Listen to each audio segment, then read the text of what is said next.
itasimuliwa. Hii ni hadithi ya kusisimua. Enzi na enzi itasimuliwa. Hadithi nasimulia. Kuna story nataka kuambia. Zama za kale wazazi wetu walikosea, walidanganywa na nyoka, wakala tunda wakafa. Na mimi nimekumbuka hicho kisa na kijua. Hapo ndipo mwanzo wa dhambi ilipoingia. Ilikuwaje? Mbona naogopa? Ndo maana shida haziishi duniani. Ni kweli haki yetu ilipotea.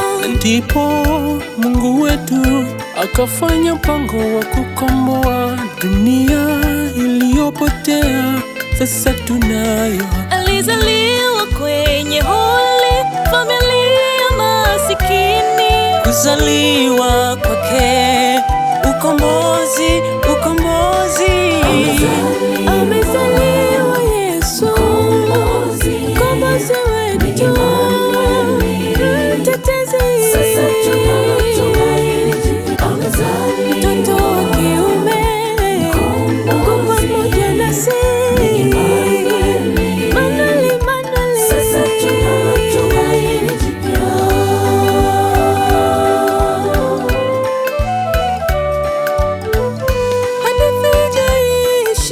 Bado inaendelea.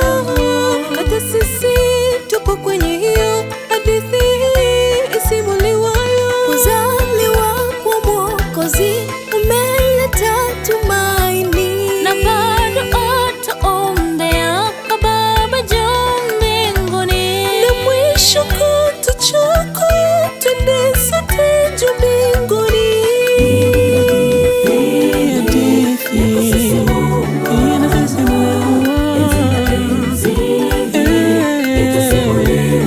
Hata mbinguni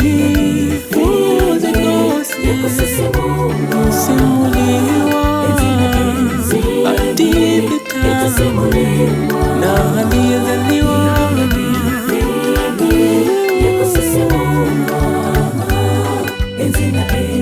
Tutasimuliwa hadithi tamu ya ukombozi tangu alipozaliwa. Usikose.